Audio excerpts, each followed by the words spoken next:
내용을 핵심으로 하는 청년 고용 촉진 특별법 개정안이 국무회의를 통과했다고 오늘 밝혔습니다. 개정안에 따라 일정 규모 이상의 공공기관과 지방공기업 등은 매년 정원의 3% 이상 범위에서 청년을 반드시 채용해야 합니다. 개정안에는 또 고용보험법에 따른 우선 지원 대상 기업 중 청년 고용 실적 등 일정 요건을 충족한 기업을 청년 친화 강소기업으로 선정할 수 있도록 하는 내용도 포함됐습니다. 전기차 안전평가에서 현대 아이오닉5는 1등급을, 테슬라 모델 3는 2등급을 받았습니다. 오늘은 전국에 구름이 많이 끼는 가운데 영동과 영남의 동해안에는 비가 내리겠습니다. 또 기층이 불안정해 낮부터 내일 새벽까지 전국 곳곳에서 10에서 60mm 정도의 소나기가 오겠습니다. 특히 일부 지역에서는 시간당 30mm가 넘는 강한 소나기와 함께 돌풍이 불고 우박이 떨어질 수 있어 주의해야겠습니다. KBS 제1라디오 4시 경제뉴스를 마칩니다. 아나운서 김희수였습니다. KBS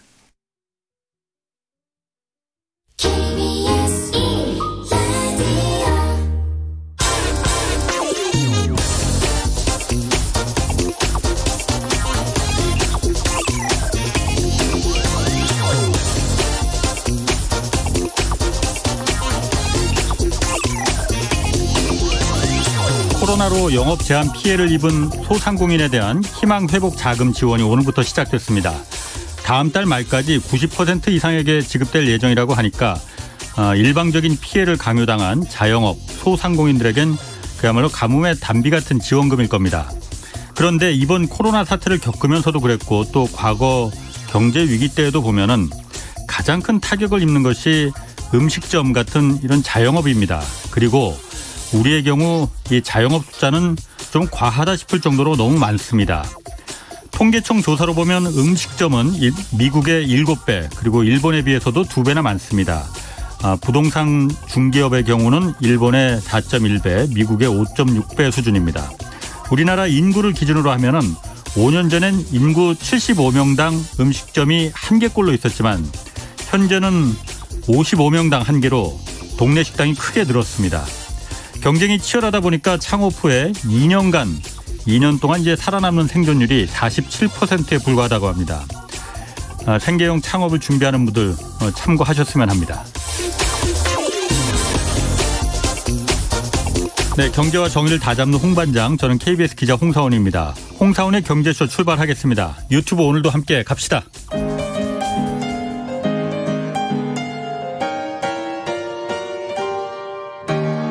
대한민국 최고의 경제 전문가와 함께합니다. 믿을 만한 정보만 쉽고 정확하게 전해드립니다. 홍사훈의 경제쇼. 네, 오늘 화요일 염불리의 영양만점 주식 분석 시간입니다. 염승환 이베스트 투자증권 이사 나오셨습니다. 안녕하세요. 네, 안녕하세요. 예, 오늘 염이사 그 이사로 참 승진한 게 아직도 제가 익숙하지가 않아갖고 주식 분석 시작하기 전에 이번 주 금요일까지 청취자께 책 선물 드리는 이벤트 진행하고 있습니다. 동학개미의 스승으로 불리는 박세익 전무가 쓴 투자의 본질을 4분 추첨해서 선물로 드리니까요. 이 박세익 전무가 전하는 현명한 투자, 행복한 투자법이 담긴 책 투자의 본질 받고 싶은 분은 성함, 연락처 그리고 주소와 함께 짧은 문자 50원, 긴 문자 100원이 드는 샵 9730으로 문자 보내주시기 바랍니다. 또 그 염승환 이사께 주식 관련해서 궁금한 질문 있으신 분들도 샵 9730으로 문자 보내주시기 바랍니다. 자, 염 이사님, 한국 기업들이 2분기 실적 발표가 오늘로 다 끝났다고 해요. 네. 전반적인 그 실적, 그 평가 좀 어떻게 보십니까? 이게 뭐 시장 분위기는 좀 안 좋지만 그래도 실적은 되게 좋은 것 같아요. 그러게요. 예, 실적 자체는 2분기에 지금 이제 영업이익을 이제 애널리스트의 추정을 미리 해놓는데 그거를 이제 그 추정했을 때 절반 정도 이상의 기업들이 일단 기대보다는 좀 잘 나왔습니다. 예상했던 것보다. 근데 이제 그 2분기에도 사실 좀 그런 논란이 있었거든요. 1분기 실적이 좋으니까 2분기에 꺾인다 실적. 근데 그거는 좀 아닌 걸로 드러났고 2분기도 역시 실적은 굉장히 좀 좋았고요. 그리고 좀 업종으로는 이제 뭐 철강 업종 있죠. 저번에 포스코가 워낙 실적이 잘 나와서 좋았고 그다음에 오늘 좀 이렇게 장이 좀 급나가는 와중에도 그래도 유독 좀 강했던 섹터가 금융 업종이었거든요. 금융. 뭐 특히 보험이라든가 은행주가 괜찮았는데 이번 2분기 실적에서도 금융업종이 좀 실적을 주도했습니다. 물론 이제 주가랑 좀 반대로 가는 업종이 대표적인 게 IT 업종입니다. 실적은 너무 좋은데 삼성전자도 실적 되게 좋았잖아요. 근데 주가는 좀 밀리긴 했지만 IT 업종도 실적은 상당히 좋았고 근데 반대로 실적이 좀 안 좋았던 섹터는 어디냐면 주로 산업재, 특히 이제 조선업종. 조선업종이 저번에 한번 말씀드린 대로 후판 가격이 너무 올라가가지고 후판, 배 만드는 철판 가격이 너무 급등하다 보니까 그 비용을 이제 전가시키면서 실적이 되게 안 좋았죠. 뭐 흔히 이제 대손 충당금이라고 하는데 충당금을 이제 미리 썼다 보니까 조선업종은 좀 안 좋았고 그리고 흔히 이제 유틸리티라 그러죠. 우리 뭐 한국가스공사나 한국전력. 근데 이쪽은 국제유가 올라가는데 전기를 지금 올리지를 못하고 있잖아요. 그래서 그 비용 부담 우려 때문에 유틸리티 같은 이제 국가 기간 산업과 관련된 기업들의 실적은 좀 안 좋았고 또 거기다가 지금 해운 컨테이너선 운임 지수가 여전히 지금 높은 상황이고 반도체 공급이 부족하다 보니까 이 뭐 자동차 부품이라든가 아니면 스마트폰 부품 같이 이게 뭔가 완성품을 만드는 데 필요한 그 부품을 대는 업체들은 물량이 늘어날 수가 없었거든요. 그래서 그런 부품사들도 좀 주가가 그러니까 실적 자체는 좀 부진했던 것 같습니다. 그래서 전반적으로는 실적이 대부분 2분기도 좀 좋은 모습들이 나왔지만 일부 그런 이제 리스크가 있는 기업들은 좀 안 좋게 나왔고 그리고 이번 2분기 실적의 좀 특징은 이런 좋은 실적을 잘 인정을 안 해줘요. 시장에. 왜냐하면은 지금 좋은 게 유지가 될 거냐. 이거에 대한 이제 의문부호가 되게 많은 것 같더라고요. 그래서 얼마 전에도 CJ제일제당이 사실 엄청난 실적을 냈거든요. 되게 좋은 실적 냈는데 좋은 실적을 냈는데도 불구하고 그날 주가가 5, 6% 빠졌고 연달아 그냥 무너져 버리더라고요. 그러니까 저번에 삼성전자처럼. 그래서 2분기 실적은 좀 시장에서는 그 숫자를 그러니까 시장이 숫자를 좀 인정을 안 하는 그런 좀 실적 시즌이었다. 이렇게 보는 게 좀 맞는 것 같습니다. 지금 조금 전에 말씀하신 이제 시장의 우려가 지금 크다고 했잖아요. 의심을 하는 눈초리들이. 그러니까 그게 일각에서는 지금 피크아웃이라고 하잖아요. 그러니까 고점을 지나서 지금 이제 내리막으로 지금 들어가는 길목 아니냐 그런 우려들이 있거든요. 그거 어떻게 보세요? 벌써 오르막 시작한 지 얼마 되지도 않은데 벌써 내리막을 준비해야 되나? 그러니까 그게 이제 더 불거진 이유가 이게 하이닉스나 삼성전자도 계속 좀 좋을 줄 알았는데 생각보다 좀 빠르게 뭐 4분기부터 꺾인다. 그러다 보니까 실제 추정치가 좀 약간 하향 조정됐어요. 삼성전자 하이닉스 같은 경우. 근데 전체적인 그림을 봤을 때 올해 3분기 또 올해 전체 내년까지 실적 추정치는 아직은 크게 꺾인 건 없어요. 여전히 우상향하는 건 맞는데 이 속도가 있잖아요. 속도가 좀 완만해지고 있는 거죠. 이렇게 좀 급하게 올라갔다가 추정치 이제 속도 자체가 이렇게 누워버리는 거죠. 옆으로. 증가는 하더라도. 그러다 보니까 결국에 이러다가는 언젠가는 실적 추정치가 꺾이는 거 아니냐. 그러니까 그런 것들을 미리 지금 선반영하고 있는 것 같아요. 그러니까 주가는 사실 미래를 항상 반영을 하는 건데 그런 거에 대한 이제 리스크들을 좀 최근에 눈으로 좀 확인되다 보니까 주가 지수가 좀 반영하는 것 같은데 이거는 사실은 아까 잠깐 말씀드린 1분기 때도 그랬거든요. 1분기 실적 좋을 때도 2분기 좀 꺾인다. 근데 막상 이렇게 지금 보면 2분기는 더 좋았거든요. 그러니까 참 그게 좀 아이러니긴 한데 어쩔 수가 없는 것 같아요. 그래서 우리나라 그리고 특히 왜 이런 현상이 자꾸 벌어지냐면 우리나라는 일부 기업들이 카카오 네이버가 뭐 실적이 이렇게 된다고 생각은 잘 안 하지만 대부분의 우리나라 대형주들이 그 시크리컬이라고 경기순환형 그 구조로 사이클. 그러니까 사이클 정점에 잘못 사면 주가가 굉장히 고통스럽게 빠져버리거든요. 그러니까 실적하고 상관없이. 상관없이. 그러니까 사이클이 꺾여버리면 굉장히 무섭게 빠지는 그 경험들이 많이 있었어요. 지난 10년 동안. 그래서 이번에도 좀 그러지 않을까. 이게 계속 유지될까. 이런 이제 의구심이 계속 드는 것 같아요. 저번에 포스코도 사실은 2분기 실적이 너무 좋았는데 3분기 더 좋을 거라는 이제 인식 나오면서 사실 주가 올라갔거든요. 발표하고 나서는. 근데 다시 또 빠졌어요. 왜냐하면 결국 사이클이다. 이런 논리들이 있다 보니까 그래서 한국 시장에 좀 어쩔 수 없는 좀 약간의 그런 좀 어려운 점이 아닌가라고 좀 생각은 하고 있습니다. 그렇군요. 지금 강선모님이 그 유튜브에서 좀 물어보셨는데 오늘 환율이 많이 올라갔잖아요. 오늘 370원까지 70원 올라갔어요. 뭐 테이퍼링 얘기도 있고 미국 뭐 긴축 얘기도 있고 그래서 올라간 것 같긴 한데 이런 환율이라면 그 조선주 실적이익이 개선 가능하겠느냐 그 물어보셨거든요. 조선주들은 이제 수출을 많이 하기 때문에 원래 환율에 좀 유리한 편이긴 한데 문제는 보통 이렇게 환율이 올라가면 성과가 떨어져요. 신조선가. 예, 성과. 그러니까 수주하는 단가 있잖아요. 예. 단가는 또 반대로 가는 경향들이 있어가지고 환율이 오르면 성과 떨어지는데 아직은 그런 모습은 아닌 것 같고. 근데 이거를 보시는 게 좋을 것 같아요. 환율이 올라가는, 그러니까 우리나라 원달러 환율이 올라갈 때 왜 환율이 갑자기 이렇게 올라갔을까? 이걸 알아야 되잖아요. 그러니까 여러 가지 이유들은 있을 수 있죠. 그러니까 가장 우리가 항상 환율 올라갈 때 중요하게 생각하는 게 한국은 되게 경기 민감한 구조기 때문에 전 세계 경기가 안 좋아지면 당연히 우리나라도 당연히 우리나라는 또 특히 위험자산으로 좀 인정을 받거든요. 원화가 안전자산이라고 하면 달러가 안전자산이잖아요. 물론 그렇죠. 그래서 그런 좀 글로벌 펀더멘털의 문제가 생겼을 때는 한국의 원화가 항상 이제 떨어지죠. 떨어진다는 원달러 환율이 올라간다는 얘기죠. 원화 가치가 떨어지니까. 그래서 그런 것들이 항상 있는데 과연 이번에 그러냐 이거죠. 사실은 딱 봤을 때. 근데 그건 아닌 것 같아요. 그러니까 지금 보면은 우리나라 그 미국도 여전히 실적 좋고 특히 지난 언제죠? 이틀 전이었나? 혹시 손흥민 선수 축구 경기 보셨나요? 저는 못 봤는데. 관중이 그냥 닫혀 있더라고요. 아, 마스크도 안 쓰고. 네, 마스크도 안 쓰고. 그러니까 뭐냐면 이제 앞으로 우리 미래죠. 사실 미래를 미리 보여주는 건데 그걸 보는 순간 사실 글로벌 경기에 사실 특별한 문제는 없거든요. 그러니까 백신 접종이 가속화된 국가들 같은 경우는 저렇게 또 이렇게 델타 변이 바이러스가 심한데도 경제적으로 좀 정상적인 그 활동들을 하고 있어요. 그러니까 그걸 우리가 대입해 봤을 때는 이거 원달러 환율이 뭔가 경제에 문제가 생겨서 환율이 급등했다. 이렇게 볼 문제는 지금 아닌 것 같아요. 그러면 뭐가 문제냐? 결국에 반도체가 좀 제일 큰 게 아니었나. 반도체가 지난주부터 안 좋았잖아요. 근데 그 반도체가 안 좋으니까 외국인이 무지막지하게 팔았거든요. 사실 지난주에만 7조 원을 팔았으니까요. 그래서 지난 한 주 동안 7조 원이라는 대략, 그러니까 하루에 1조 원이 넘는 매도를 한 거죠, 외국인들이. 근데 외국인들이 팔았다는 거는 결국엔 환율 상승 요인이잖아요. 원화를 달러로 바꿔가는.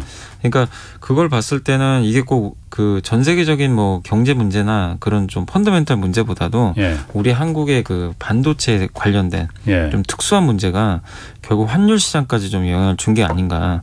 저는 그렇게 보고 있고 그다음에 또 이런 것도 하나 더 있을 수 있겠죠. 테이퍼링이라고 해서 이제 미국이 돈줄을 좀 조이면 당연히 이거는 좀 달러 강세 요인이잖아요. 그렇죠. 미국의 금리가 올라갈 테니까. 그래서 이 부분도 뭐 영향을 일부 줬다고는 봐야 될 것 같아요. 근데 제가 봤을 때는 테이퍼링은 사실 모르시는 분은 없잖아요. 그렇죠. 언젠가 워낙 오래전부터 그냥 하도 그냥 말을 해서.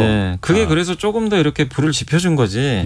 테이퍼링이 뭐 근본적으로 환율을 저는 상승시켰다고 보지는 않거든요. 그렇군요. 과거에도 테이퍼링 막상 하고 나서 또 시장이 올랐었기 때문에 그러니까 이런 것들을 종합해 보면 결국 모든 기저에는 좀 지난주에 있었던 반도체에 의한 외국인들의 좀 이탈 이 부분이 그러니까 수급적인 부분이 환율에 영향을 준 거 아닌가. 그래서 지금의 환율 상승은 너무 우려할 필요는 저는 없다고 봅니다. 근데 제가 틀렸을 수도 있어요. 왜냐하면 제가 모르는 뭔가 물론 그렇게 펀더멘털 악재가 있을 수도 있잖아요. 그러면 이제 이건 되게 오래 갈 수가 있거든요. 시장의 하락이. 근데 제가 말씀드린 요게 맞다면 단지 수급 문제라면 반도체에 의한 조정은 그렇게 뭐 아주 장기간 그러니까 오랫동안 가지는 않을 것 같고 환율도 좀 어느 선에서는 좀 정상화되지 않을까.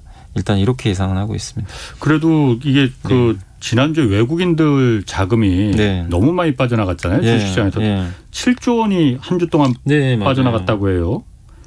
이거는 그러니까 이렇게 빠져나갔기 때문에 반도체 SK 하이닉스나 삼성전자도 내려갔다고 봐야 되는 거잖아요. 그러니까 이게 어떻게 해석하냐의 문제인 것 같은데, 그러니까 우리나라가 정말 안 좋았으면요. 저는 우리나라 대부분의 섹터를 다 팔았어야 된다고 생각을 하거든요. 그러니까 삼성전자 하이닉스 말고도. 외국인들이. 근데 실제로 지난주에 오히려 코스닥은 그렇게 나쁘지가 않았고, 거기다가 지난주에 7조를 팔았는데, 삼성전자하고 하이닉스를 두 개를 판 금액이 7.5조예요.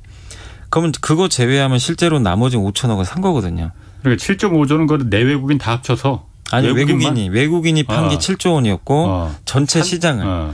근데 삼성전자 하이닉스 두 개를 합친 게 외국인이 판 게 7.5조. 그럼 5천억을 더 판 거죠. 그러면 나머지 5천억은 다른 거 산 거거든요, 사실은. 그렇게 본다면 너무 삼성전자 하이닉스에 집중돼 버린 거죠. 그러니까 우리나라 전체를 팔았다고 해석하기는 좀 무리가 있고. 그래서 왜냐하면 옛날에는 우리나라 증시 이렇게 외국인이 막 몇 조씩 팔 때는 업종을 다 팔아버렸어요. 거의 전 섹터를. 근데 지난주에 보면은 뭐 오히려 금융회사 사버리고요. 철강주도 사고 2차 전진 좋았잖아요. 예. 전기차 섹터. 예, 이쪽은 예. 오히려 더 많이 사버리더라고요. 예. 그러니까 외국인들이 결국 우리나라가 전체적으로 뭔가 문제가 생겨서 팔았다기보다는 그 지난주에 모건 스탠리의 그 반도체 보고서가 좀 문제가 됐잖아요. 뭐 겨울이 오고 있다. 예, 예. 이 보고서가 미국의 반도체 기업들까지 지금 강타를 시켰는데 어쨌든 그게 외국인들의 좀 옛날에 트라우마를 저는 자극시켰던 것 같아요. 2018년도에 한번 그런 일이 있었거든요. 실제로 모건 스탠리가 정확히 맞췄거든요. 예. 진짜로 디램이 겨울이 왔어요. 예. 근데 그전에는 아무도 설마 그러겠어 했는데 그래서 이번에 그 보고서를 보고 외국계 투자자들이 좀 굉장히 일단 팔고 보자. 예, 어떻게 될지 모르겠지만 그래서 진짜 하루에 막 1조씩 쏟아졌는데 그게 좀 공교롭게도 삼성전자하고 하이닉스만 판 거예요. 다른 기업들은 거의 안 팔고. 예. 그러니까 결국에 이거는 한국보다는 좀 반도체 D램 그중에서도 D램을 좀 안 좋게 본 좀 공격적인 매도가 아니었나. 삼성전자나 그 하이닉스 말고 그럼 뭐 반도체 우리나라의 그 반도체 장비 부품 그 기업들도 있잖아요. 그런 데들은 어땠어요? 그런 데들도 결국엔 빠지긴 빠져. 그러니까 뒤늦게 빠졌어요. 그럼 외국 기업들은 우리나라만 다 반도체 만드는 건 아니잖아요, 물론. 예. 외국 업체들의 주가도 반도체 외국 업체들을 보시면은 사실 외국도 그러니까 전반적으로 반도체는 대부분 안 좋았어요. 근데 우리나라가 유독 빠진 거는 예. D램 비중이 높잖아요. 그래서 대만의 TSMC도 한국만큼 안 빠졌고 미국에서도 마이크론은 많이 빠졌습니다. 마이크론이 고점 대비해서 주가가 거의 한 40% 가까이 빠졌거든요. 엄청 빠졌어요. D램이잖아요. 예. 아, 마이크론도 D램이죠. 예. 근데 나머지 이제 비메모리나 장비 쪽은 물론 빠졌어요. 지난주에. 그렇지만 우리나라의 그 하락폭만큼 빠지지 않고 오히려 또 AMD 같은 경우도 반등도 일부 나오고 그렇기 때문에 지금은 좀 D램 쪽에 관련된 기업들이 유독 좀 지난주부터 시달렸다라고 보시면 될 것 같습니다. 그렇군요. 그러면 앞으로는 이게 지금 그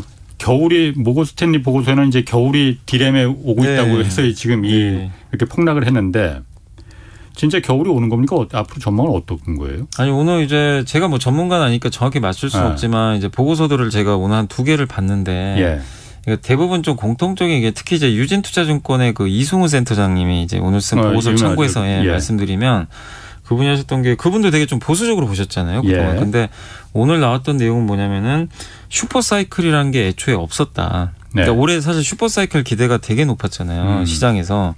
그래서 삼성전자도 막 정말 많이 올라갔던 거고. 근데 실제로는 슈퍼사이클이 없었죠. 전혀 없었어요. 그래서 반도체 가격을 봐도 예를 들면 2018년도가 슈퍼사이클일 때거든요. 그때 반도체 가격이 예를 들면 0에서 100까지 올라갔다고 치면 이번 사이클은 얼마까지 간 거냐면 예를 들면 25 정도까지만 간 거예요. 그 정도. 그러니까 골이 낮아요. 그러니까 한마디로 피크점이 그러니까 피크가 되게 낮아요. 그러니까 왜냐하면 예상은 100까지 갈 줄 알았는데. 그러니까 슈퍼사이클은 그 정도 가야 되거든요. 근데 이제 이승우 센터장님 얘기도 그거예요. 슈퍼사이클 자체가 없었기 때문에 이게 높지가 않다. 그렇다면 뭐냐면 떨어져도 진폭이 낮다는 얘기죠. 예전에는 이렇게 올랐다가요. 그때 2018년도 슈퍼사이클 때 삼성전자가 1년에 20조 벌었거든요. 영업이익이. 2019년도 이제 부러졌잖아요. 그때 영업이익이 2조예요.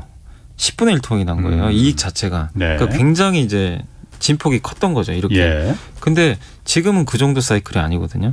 그리고 그 이제 베스트 애널리스트이신 그 하나금융투자의 김경민 애널리스트도 하이닉스에 대해서는 그전에도 좀 보수적으로 보셨지만 하이닉스를 10만 6천 원 정도를 바닥으로 본다는 보고서를 지난주에 한번 내긴 냈었어요. 왜냐하면 그래도 2019년도에는 연간 2조 원을 벌었는데 사이클이 좀 꺾여도 분기당 2조 원을 벌 수 있는 체력이래요. 분기당 2조면 8조잖아요. 연간으로 치면. 연간으로 치면. 그러니까 그때보다는 훨씬 더 지금 진폭이 그러니까 완화되는 거죠. 사이클이 엄청 좋았다 꺾이는 그러니까 20조도 안 가겠지만 2조까지 떨어질 일도 없다는 거죠. 그러니까 무슨 얘기냐면 우리가 생각하는 것처럼 너무 공포심을 가질 필요 없다는 겁니다. 지금 주가에서. 근데 올라가려면 뭐가 좀 바뀌어야 올라갈 거 아니에요. 외국인들이 야 이제 반도체 좋아지네. 자기네들 생각했을 때 살만한 요인이 생겨야 되는데 그건 아니지만 여기서 추가로 급락할 만한 악재가 있냐 이거죠. 이미 반영은 했고 4분기 내년 1분기. 그래서 지금은 오히려 아까 이승우 그 센터장님도 지금은 장기적인 관점에서 비중은 늘리는 게 맞다. 그런 좀 내용이 보고서 오늘 나왔어요. 저도 이제 거기에 동의는 하는데 문제는 이게 바닥이 지금일 수도 있고 9월일 수도 있고 아직은 모르잖아요. 그리고 언제 반등할지 모르니까 결국 지금 보유하고 계신 분들은 좀 시간과의 싸움이 아닌가. 정확한 타이밍은 좀 누구도 아직은 좀 알 수는 없는 것 같습니다. 그러니까 산이 깊으면 산이 높으면 골도 깊은 건데 맞아요. 산이 그렇게 높지 않았으니 골도 그렇게 깊지 않을 것이다. 라고 이제 추정을 하는 거고. 맞습니다. 근데 사실 지금 떨어진 거로 그 퍼센테이지로 보면은 SK 하이닉스도 그렇고 골이 굉장히 이미 깊은 거 아니에요? 하이닉스가 30% 정도 빠졌거든요. 삼성전자가 20% 넘게 빠졌고. 그러니까 지금 시장에서는 2018년도를 생각하고 빠지는 것 같아요. 그러니까 그 외국인들은 그 생각을 하는 거예요. 아, 이번에 비록 산이 안 높았어도 골을 깊을 수 있다. 이렇게 하는 건데 우리나라 애널리스트 분들은 애초에 산이 없는데 무슨 골이 이렇게 깊게 파이겠냐. 이 생각으로 좀 조심스럽지만 지금은 좀 사야 된다는 그런 좀 입장인 그렇군요. 것 같습니다. 0607님하고 1125님, 0501님 그리고 배석호님이 반도체는 그렇다 하더라도 오늘 전체적으로 다 장이 그렇게 주식시장이 좋지 않았으니까 자동차, 현대차, 기아차는 어떻게 보시는지 실적도 좋은데 이거 반등이 되긴 되는 겁니까? 아니 뭐가 문제 있어서 빠졌다기보다는요. 오늘 전체적으로 지난주까지는 한마디로 삼성전자, 하이닉스에 대한 매도가 집중됐던 거고 오늘은 이제 시장이 좀 어쨌든 지난주부터 꺾였잖아요. 그 후속타로 이제 버티던 기업들이 좀 많이 망가져 버렸어요. 오히려 삼성전자가 급락할 때 버티던 기업들이 특히 오늘 대표적인 게 2차 전지 배터리 회사들이 정말 많이 빠졌거든요. 근데 이제 거기에 물론 자동차가 많이 빠진 건 아닌데 자동차도 오늘 좀 일부 영향을 좀 받으면서 하락을 했는데 자동차가 뭐 어떤 뉴스가 나와서 뭐가 문제가 있어서 빠졌다기보다는 전반적인 한국 증시의 좀 흐름이 좀 안 좋았고 거기다 원달러 환율이 급등하니까 외국인들 자금이 좀 빠져나가면서 좀 수급적인 이슈로 좀 빠졌던 것 같고요. 자동차는 지금 데이터로 보면은 제가 이제 이게 보고서나 이런 거 보면은 원래는 3분기부터는 좀 반도체 공급이 정상화되면서 이렇게 판매도 잘 되고 그러니까 생산이 정상화되면서 판매가 워낙 잘 되니까요. 이 공급까지 늘 줄 알았는데 그게 좀 지금 당장은 아닌 것 같아요. 그러니까 기대했던 것만큼 공급은 아직 안 되나 봐요. 그러니까 이제 주가가 좀 실망을 했을 수도 있어요. 근데 4분기부터는 반도체 공급이 그래도 3분기보다 훨씬 더 좋은 쪽으로 공급이 된다고 하니까 지금 전망들은 그렇게 나오니까 결국에 이게 지금 안 좋지만 이연되는 거거든요.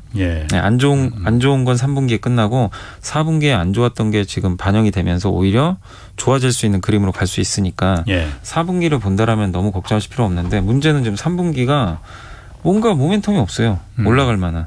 주가 자체로 봤을 때. 실적도 2분기에 좋았지만 3분기까지도 뭐 나쁘지 않다 하더라도 2분기만큼의 성장이 나올 구간은 좀 아닌데다가 아이오닉 5랑 EV6는 나왔거든요. 이게 도대체 얼마 팔릴까? 사람들이 지금 이제 지켜보고 있는 거죠. 잘 팔릴까? 근데 희소식은 잘 팔리고는 있어요. 우리나라 지금 아이오닉 5도 얼마 전에 노르웨이에서 한번 1등 했었고, 그다음에 스웨덴에서는 기아가 1등 했다 그러더라고요. 기아에 뭐 지금 EV6 말고 예전 모델 있잖아요. 그러니까 지금 전기차가 우리나라 전기차들이 뭐 노르웨이나 스웨덴이나 아니면 독일 같은 데 있죠.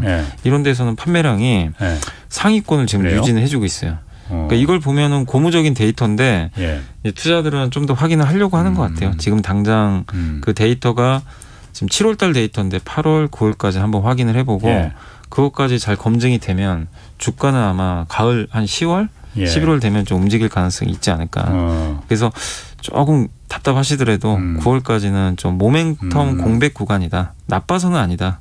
라고 좀 보시는 게 좋을 것 같습니다. 그 아이오닉 5가 뭐 외국에서 잘 팔린다고 하는데 저는 사실 국내에서 딱 한 번 봤거든요. 이게 왜냐하면 생산이 아직까지 많지는 않아요. 생산량이? 생산량이. 왜냐하면 이게 반도체라든가 이런 공급 부족 때문에. 근데 유럽도 아마 순차적으로 판매는 될 거예요. 근데 아직은 사실은 그 판매 대수가 그렇게 많지는 않아요. 근데 노르웨이에서 저번에 데이터를 제가 한번 확인해 봤는데 그 8월 달 데이터인데 그 대수가 100 몇 대밖에 안 돼요, 아직은. 노르웨이 시장이 작잖아요. 그래도 어쨌든 그 치열한 경쟁 속에서 독일 폭스바겐 이기고 1등을 하고는 있다고 하더라고요.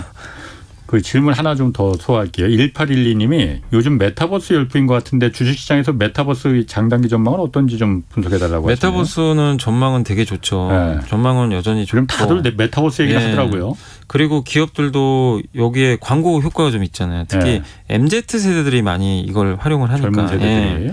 특히 이제 밖에 나가서 놀기도 힘들고 예. 언택트 시대다 보니까 예. 그러다 보니까 더 막 게임 같은 거 사실 메타버스가 하나의 게임이잖아요. 예. 거기 안에 들어가서 내 캐릭터 만들고 그 캐릭터가 또 게임을 그 안에서 또 만들어요.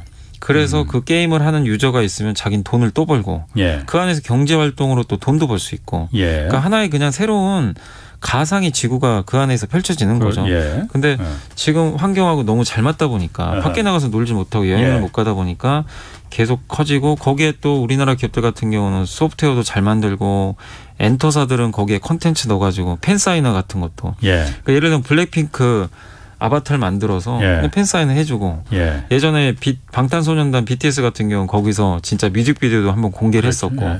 그러니까 이런 것들 선거 활동에도 다 맞아요. 예, 정치인들 예전에 그 바이든 대통령도 예. 그 뭐죠 동물의 숲이라는 게임이 있어요. 그래요? 그 게임에서 이 선거운동 한번 했다고 하더라고요. 그러니까 그거를 이제 많이 활용을 하니까 예. 앞으로 더 커질 수밖에 없는 것 같아요. 예. 그리고 인간이 어떤 분이 그 보고서를 쓴 걸 제가 봤는데 되게 흥미롭게 봤는데 아마 KB증권에서 한 분이 쓰셨던 걸로 제 기억이 나는데 뭐냐면 케인지언이라고 아시잖아요. 케인즈를 1920년대가 30년대 예. 이제 활동하셨던 그분이 100년 후를 예측을 했대요. 뭐라고 예측을 했냐면 예. 100년 후에는 인간이 일주일에 예. 15시간만 일을 할 거래요.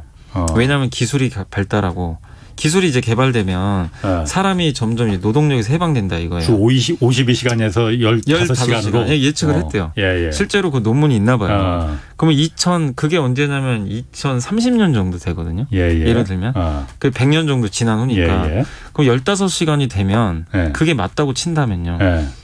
인간이 뭐를 할 거냐 이거죠. 남는 시간 동안. 그러니까 그 논문의 그 내용이 뭐냐면은 그 우리가 드라마를 보거나 뭐 영화를 보거나 그러니까 아니면은 우리가 골프를 치거나 이거는 2-3시간 정도는 할 수가 있대요. 근데 남는 시간 몇 시간 한 7, 8시간을 몰입해서 할 수 있는 뭔가가 필요하다는 거죠.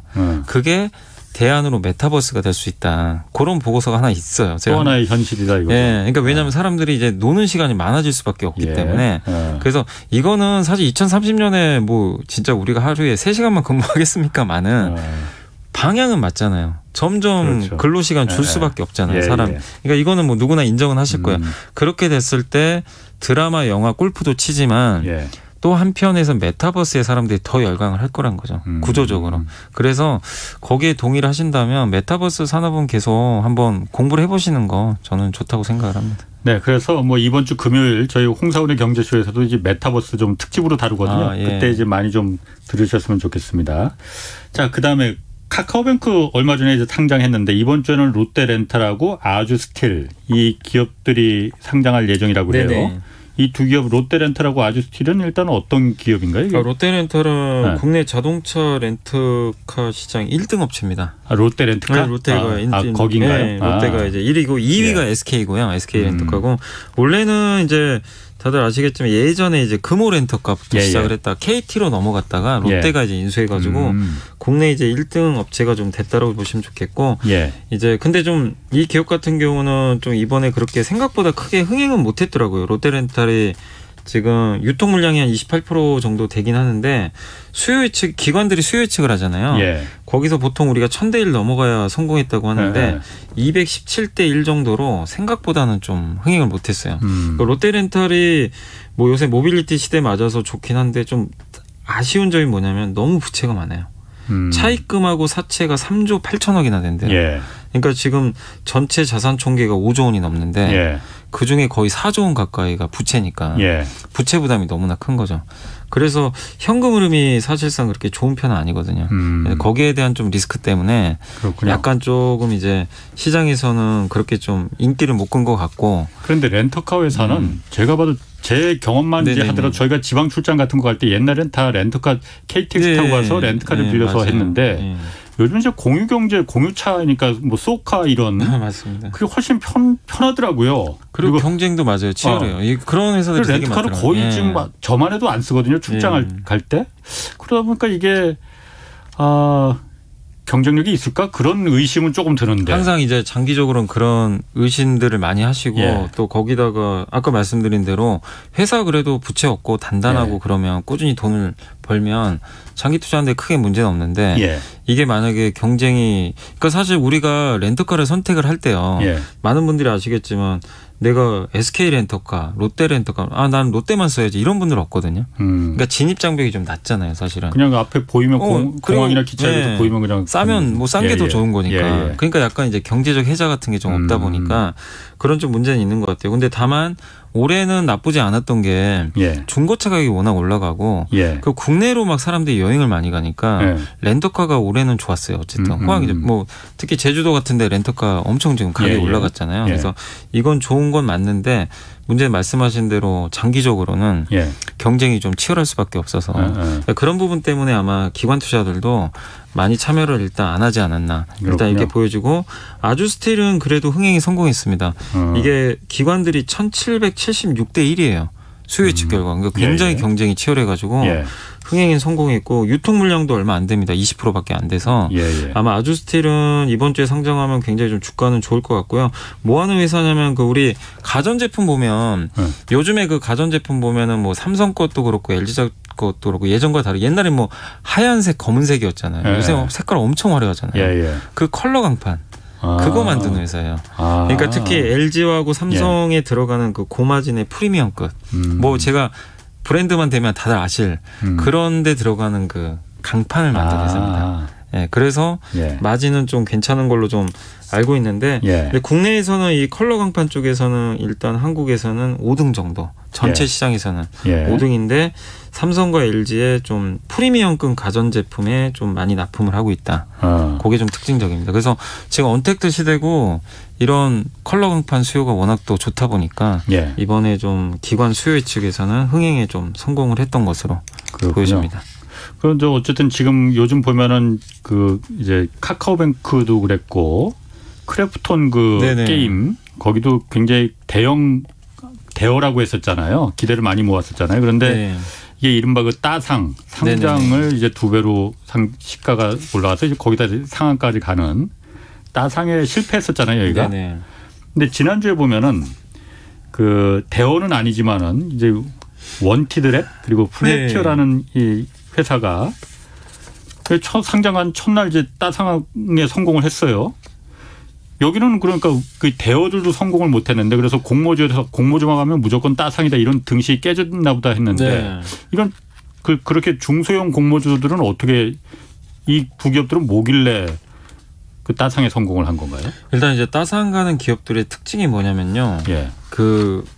이 회사가 있는 사업 자체가 당시 시장 상황과 잘 맞는 기업들이 따상을 많이 가요. 그러니까 예를 들면 크래프톤이 좀 실패했던 이유 중에 가장 결정적인 게 뭐 고평가를 떠나서요. 제가 봤을 때는 중국이 게임 규제를 해버렸잖아요. 하필 그때. 그러니까 이게 사람들 관심이 식어버린 거죠. 중국이 저래버리면. 왜냐하면 크래프톤도 텐센트랑 좀 관련이 있다 보니까 그게 좀 약간 흥행이 실패했던 원인인데 근데 반대로 그 얼마 제가 이름은 기억 안 나는데 가장 따상 많이 갔던 기업이 그 메자로 쉬어가는 기업인데 그 메타버스 관련 중에 하나 있습니다. 그 기업이 당시에 메타버스가 엄청 핫했잖아요. 그래서 따상상 간 걸로 제가 기억을 해요. 그러니까 결론적으로는 이 회사가 하고 있는 사업 자체가 산업이 성장 산업이어야 되는 것 같아요. 그게 좀 맞는 것 같아요. 근데 원티드랩은 뭐 하는 회사냐면 인공지능 회사입니다. 인공지능으로 채용 이제 대신 해주는 그러니까 채용 플랫폼 이거 한마디로 구직 사이트 같은 거 있잖아요. 우리 한국엔 이제 대표적인 회사가 사람인 HR 같은 거기 이제 많이들 접속하셔가지고 뭐 구인 구직 같은 거 많이 하시는데 이거는 이 회사는 인공지능 기반으로 해가지고 그 사업을 영위하고 있다고 합니다. 특히 요즘에 고용이 또 문제다 보니까 이런 이제 구직 사이트들이 굉장히 돈도 잘 벌고 하거든요. 근데 이 회사는 거기에 플랫폼을 채택을 해버린 거예요. 인공지능. 그래서 그게 좀 제대로 맞아 떨어졌던 것 같고 그 다음에 이제 그 플래티어 같은 회사는 뭐냐면은 얼마 전에 그 카페24라고 아마 많이들 아실 것 같긴 한데 네이버가 지분을 인수했어요. 자기 자사주를 주고 그 카페24 지분을 인수했거든요. 카페24가 뭐냐면 인터넷 쇼핑몰 구축해주는 회사예요. 자영업자분들 있잖아요. 내가 인터넷에서 한번 사업해보고 싶은데 그러면은 카페24에 이제 신청을 하면 이 쇼핑몰을 다 만들어줍니다. 아, 카페 관련된 게 아니고? 네, 카페가 아니고 인터넷 쇼핑몰을 만들어줘요. 이 소상공인들 대상으로. 그래서 국내 1등 업체예요. 네이버도 스마트 스토어라고 자체적으로 있잖아요. 거기서 하는 소상공인 대상으로 그런 걸 하는데 약간 경쟁이죠. 네이버가 1등인 카페24 지분을 인수를 해버린 거예요. 일부를. 이제 같이 협업하겠다는 거죠. 근데 이 플래티어라는 회사도 그런 걸 하고 있어요. 그 비슷한 사업, 전자상거래 사이트를 구축을 하고 운영을 해준 업체. 그러니까 얼마 전에 카페24가 그렇게 네이버가 인수할 정도면 아, 이 사업은 좀 되는 사업이구나. 이렇게 좀 이제 생각을 했던 것 같아요. 그리고 인터넷 전자상거래 시장이 계속 성장을 하잖아요. 지금 언택트 시대다 보니까 얼마 전에 이마트 정영진 부회장도 결국엔 뭐 판단에 대해서는 뭐 엇갈리긴 하지만 이베이 코리아 인수했다는 거 인터넷 상거래 시장 그냥 어쨌든 한번 해보겠다는 거잖아요. 그러니까 그만큼 시장이 커지고 쿠팡이 미국에서 100조 가치 받고 그러니까 우리나라에서도 이런 사이트들 전자상거래를 구축해주는 회사들 그러니까 한마디로 인프라를 만들어주는 깔아주는 회사들이죠. 이 회사들이 당연히 돈을 벌 수밖에 없는 구조거든요. 그렇겠네요. 그래서 플래티어도 그런 이제 환경적인 부분 때문에 이게 상장하고 나서 좀 대접을 받은 게 아닌가. 그러니까 저는 개인적으로 카페24 그게 아니었으면 사실 그렇게까지 따상을 갔을까 하는 생각은 개인적으로 들긴 하지만 환경이 그걸 좀 잘 만들어줬던 것 같아요. 그러니까 되게 약간 좀 운도 저는 중요하다 봅니다. 그때 상장할 때 그 분위기도 되게 중요한 것 같아요. 아, 그런데 제가 좀 궁금한 게 제가 이거 기업 공개하고 그다음에 상장할 때 이제 공모주 청약 뭐 이런 제도를 하잖아요. 그래서 그 청약하려고 막 겨우 한 주 두 주 받으려고 막 그 증거금 막 증권사 가서 계좌 개설하고 막 넣고 막 이 난리를 피잖아요. 이 공모주로 기업을 공개할 때 그러니까 왜 이걸 직접 그냥 그 어떤 회사가 예를 들어서 내 A라는 회사가 기업 공개를 하고 상장을 하면은 거기서 공모주로 예를 들어서 만들어 그 배정한 물량이 한 100만 주라고 하면은 예를 들어서 그걸 그냥 시장에 그냥 시장 가격으로 풀어서 아 그때 이제 주식시장 반영하듯이 이렇게 하면 하지 왜 이걸 꼭 공모주 청약을 해서 이게 뭐 공모가가 높느니 낮느니 또 일반 사람들 청약하느라고 뭐 계좌 개설하고 뭐 증거금 넣고 뭐 이러잖아요. 왜 이렇게 불편하게 해놨을까? 그냥 직접 상장시키면 안 되는 거예요? 그냥? 네. 그러니까 요거는 저도 이제 자료를 찾아보고 한번 기사 나온 내용 이제 토대로 해서 제가 좀 틀릴 수도 있다는 것만 좀 염두에 두시고 제 생각까지 한번 말씀드리면 일단 우리나라에도 이제 기사 찾아보니까 직상당한 사례가 딱 3번 있대요. 3번 있었대요. 공모하지 않고. 그게 91년도에 전 이제 처음 듣는 회사인데 케니상사라는 기업이 직상장을 한번 했었고 94년도에 외환은행 그다음에 98년도에 한국통신 이 3개 회사가 공모 없이 그냥 바로 상장했고 나머지는 이제 다 공모 상장 아니면 여러분도 아시겠지만 스펙 상장 있잖아요. 그러니까 스펙 페이퍼 컴퍼니 하나 해서 진짜 그 먼저 상장시키고 맞습니다. 그다음에 이제 그 가치가 있는 기업을 인수해서 합병해서 이제 우회 상장이죠. 그게 이제 사실 어떻게 보면 약간 직상장 형태로 좀 보시면 좋을 것 같은데 그거 말고는 이제 우리나라에서는 아직까지는 직상장은 좀 불가능하고요. 이게 지금 상법상 지금 그게 안 된다고 하더라고요. 상법 개정을 해야만. 그러니까 미국은 사실 직상장이 가능하거든요. 쿠팡이 직상장했잖아요. 직상장해 버렸어요. 바로. 그러니까 미국은 그런 제도가 있기 때문에 공모주 청약도 가능하고 직상장도 가능한데 아직까지 우리 한국은 지금 현재 상법상으로는 이 IPO 기업 공개나 스펙 외에는 직상장이 안 되는데 근데 이제 직상장을 하는 이유 중에 하나는 그러니까 직상장을 못하는 그러니까 선호하지 않는다고 보는 게 또 맞을 수도 있는 것 같은데 기업들이 상장을 하잖아요.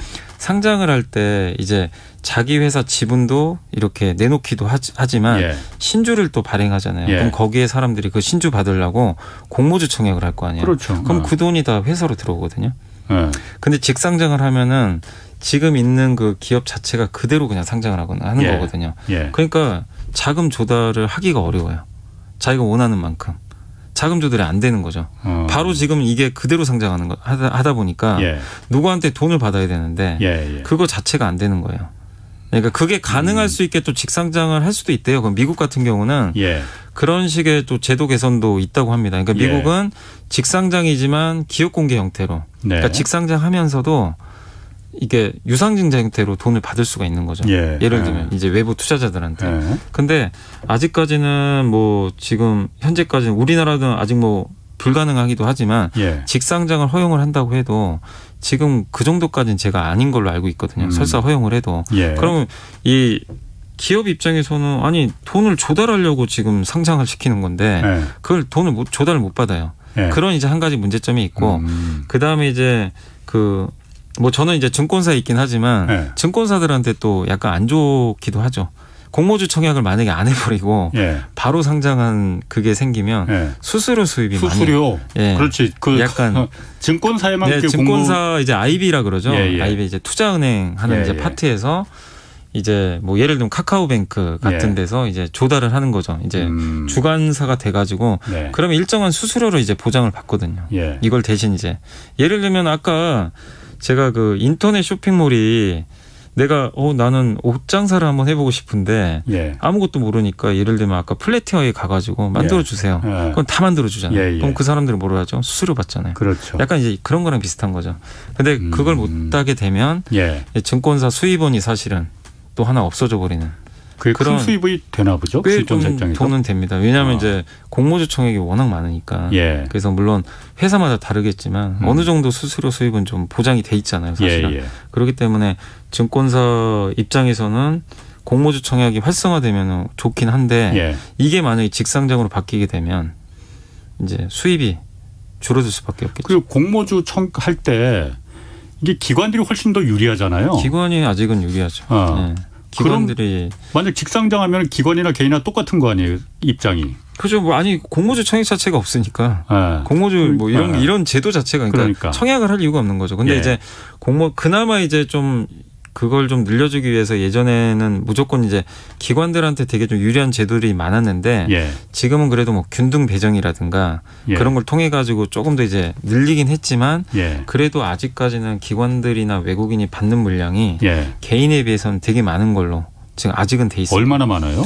그러니까 제가 알기로는 개인 투자들이 아무리 해도 20% 이상은 안 되는 걸로 알고 있고요. 전체 공모주에? 네, 전체 공모주 예. 20%. 나머지 한 10%인가요? 10%인가 20% 정도가 예. 최대 아마 20%일 거예요. 예. 그거 한번 확인해 보시면 좋겠는데 우리 사죠.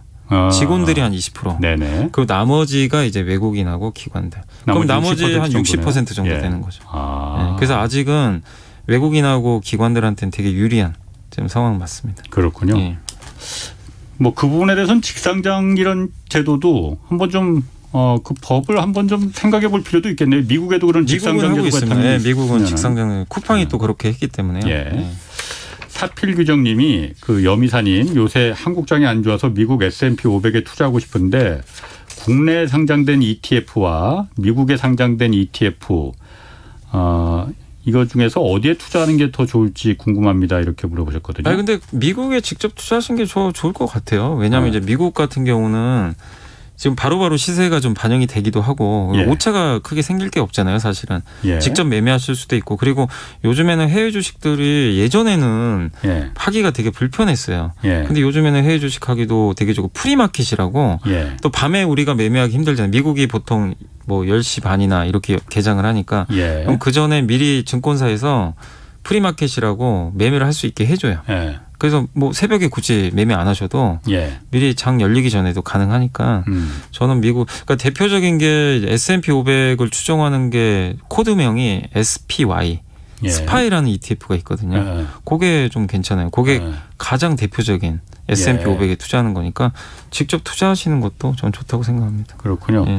조금 전에 그 공모주 그 제도 관련해서 쉬앤 힘이라는 분이 그 유튜브로 이런 댓글을 보내주셨어요. 증권사에서 공모주 팔아서 기업에 받는 수수료가 많기 때문에 그래서 항상 공모가가 최상단에 형성되는 겁니다. 이런 의견 주셨거든요. 증권사에 계신 분으로서. 네, 그거 저도 잘 뭐라고 좀 얘기하기가. 알겠습니다. 곤란하신 걸로. 네. 자, 그 GS 리테일 있잖아요. 네네. 여기가 그러니까 그 GS 리테일이 그 편의점 24시 편의점 그 기업이죠? 네, 맞습니다. 여기가 배달앱 2위 그 요기요. 네. 여기를 인수한다고 해요. 네네. 이거 좀 얘기 좀 해 주시죠. 편의점에서 배달앱 이걸 인수하는 이유도 좀 있을 텐데. 네네. 네. 이게 뭐냐면 이제 그 요기요 원래 딜리버리 히어로라고 네. 독일 회사거든요. 예. 독일 회사가 요기요를 갖고 있었어요. 예. 근데 배달의 민족을 인수를 해버리니까 예. 이제 정부에서는 걸고 넘어가죠. 완전히 독과점이다. 예, 독점이죠. 국내 1, 2등을 다 가져가게 되니까. 그러니까 둘 중에 하나를 팔아라. 그러니 당연히 이제 2등 기업인 요기요를 팔기로 한 거죠. 그럼 지금 배달의 민족과 요기요가 다 DH, 딜리버리 히어로 소속이었군요. 그래서 사실 많은 분들이 그런 얘기들을 좀 많이 하시긴 해요. 왜 배달의 민족은 상장 안 하냐. 근데 이제 딜리버리 히어로가 다 갖고 있거든요. 지분을. 그 독일 회사거든요. 그러니까 굳이 이제 상장을 만약에 뭐 모르겠어요. 우리 한국에 따로 뭐 분할을 해서 할지 모르겠지만 독일에 이미 상장이 돼 있는 회사이기 때문에 그거는 좀 아직은 아닌 것 같고, 그래서 요기요를 이제 어쩔 수 없이 팔아야 돼요. 팔아야 되는 상황인데 GS 리테일뿐만 아니라 여러 업체들 옛날에 롯데도 인수한다, 이마트도 뛰어든다 그랬는데 실제로는 뛰어들진 않았고 GS 리테일이 이번에 이제 지난주에 이제 공시를 냈죠. 지분을 이제 인수하기로 결정을 했습니다. 근데 왜 이제 지분은 이제 내용을 말씀드리면은 지분 30%를 취득을 일단 하기로 했고요. 여기 인수 금액이 지금 100% 인수를 하게 됐을 때는 8천억 정도로 지금 약간 평가를 좀 받는 것 같고, 그래서 GS 리테일이 이번에 참여하는 금액은 한 3천억 정도로 일단 좀 결정이 됐습니다. 그럼 나머지 5천억은 어디서? 나머지 이제 다른 회사가 투자를 한 거죠. 다른 회사. 여기 보면 어피니티 에쿼티 파트너스와 펌이라는 회사가 사모펀드로 이제 알려져 있는데 이 기업들이 이제 나머지 지분 같이 좀 인수했고, 나중에 GS 리테일이 이 사모펀드 지분을 더 인수할 수는 있어요. 나중에 딜을 해가지고 할 수 있는데 일단 지금은 30%만 인수를 하게 됐고, 일단 GS 리테일은 이걸 인수한 이유 중에 하나가 지금 사실 편의점 사업이 성장은 못 하잖아요. 정체돼 있잖아요. 편의점 또 출점 규제. 많지. 그거 사실 이제 자영업자분들 위해서 그 편의점 출점 100m 내에는 또 못 하게 돼 있잖아요. 그래서 점주들은 되게 좋은데 당연히 이제 GS 리테일이나 BGF 리테일은 회사가 성장을 해야 되는데 출점 제한으로 성장하기가 너무 어려워요. 그러면 이거 유지만 해야 되는데 그럼 사실 주가 오르기가 쉽진 않거든요. 유지만 해가지고. 그래서 결국엔 이거를 좀 플랫폼화 해가지고 배달 쪽으로 좀 가자. 왜냐하면 편의점에서 퀵 배송하면 되거든요. 약간 퀵 서비스 느낌인데 전국에 편의점이 엄청 많잖아요. 이제 여기를 하나의 빠른 배송의 창고로 이용하는 거죠. 간단한 물건 같은 거라든가. 그러니까 우리가 쿠팡은 쿠팡대로 하겠지만 편의점에서 또 운송할 수 있는 제품들도 일부 있거든요. 음식 말고도 말하는 거예요? 네, 음식도 가능하고 음식 말고도 가능하겠죠. 그러니까 그거는 이제 어떤 식으로 할지 모르겠지만, 왜냐하면 GS 리테일이 이번에 GS 홈쇼핑 합병이 있잖아요. GS 홈쇼핑이 부릉이란 서비스 이름 들어보셨을 거예요. 들어보면 봤어요. 퀵 배송하는 부릉이라는 회사의 지분을, 그 회사 이름이 메시코리아라고 있어요. 그게 원래 네이버도 갖고 있던 걸로 아는데 그 회사 지분 한 20% 갖고 있어요. GS 홈쇼핑이. 그러면 이번에 합병했잖아요. 그럼 부릉 지분도 갖게 되는 거죠. 그럼 부릉과 요기요를 일단 결합을 해가지고 편의점 중심으로 빠른 배송을 해서 한번 좀, 지금 약간은 어떻게 보면 이제 배송과는 다른 모델이죠. 퀵 배송의 약간 형태긴 한데 어쨌든 음식도 배달하고 편의점에서 필요한 물건들을 집 앞에 바로 배송도 할 수 있고 이 틈새 시장을 한번 장악해 보겠다, 이런 좀 생각인 것 같아요. GS 리테일 입장에서는. 어차피 왜냐하면 지금 사람들이 편의점에 집 앞에 편의점에 와서 사가기도 하지만 그마저도 귀찮아서 안 오신 분들 되게 많잖아요. 그래서 그냥 쿠팡 시켜버리고 그런 경우도 있는데 편의점에서 살 수 있는 다양한 상품들을 어쨌든 한번 배송을 엮어가지고 해보겠다라는 그런 의도인데, 주가는 좀 긍정적으로 반응은 했어요. 어차피 지금 성장을 못하는 상황에서 이렇게. 그리고 그 GS 리테일은 현금이 많아요. 기존에 가지고 있는 현금 가지고 하면 되니까. M&A를 할 때 너무 이렇게 남의 돈 끌어다가 하면 주가에 안 좋을 수 있잖아요. 유증을 한다거나. 그게 아니라 자체 현금 가지고 배당을 주면 좋은데 어차피 배당을 만약에 안 준다면 이 돈 가지고 새로운 성장 사업에 투자하는 것도 좋은 방법이거든요. 그래서 시장에서는 이 부분에 대해서는 굉장히 좀 긍정적으로 평가를 하고 있는 것 같습니다. 3천억 인수자금 같은 경우는 그 GS 리테일이 현금 보유가 많으니까는 그냥 많이 충당할 수가 있었겠네요. 보유 현금이 그래도 한 2,500억 정도 지금 당장 현금은 갖고 있기 때문에. 그리고 GS 홈쇼핑을 가져왔잖아요. GS 홈쇼핑이 연간 1년에 현금이 1,700억씩 나와요. 그러면 충분히 커버 가능한 금액이기 때문에 부담은 없다라고 보시는 게 좋겠습니다. 그렇구나. 그럼 마지막으로요. 시간이 그렇게 많지 않은데 테슬라가 19일 날 AI 데이, 인공지능 이 데이를 연다고 해요. 이벤트 연다고 네. 해요. 이게 매년 열리는 건가 보죠? 이게 AI 데이라는 게? 아니 매년 열리는 건 아니고요. 그래요? 그러니까 아니 매년 열긴 여는데 네.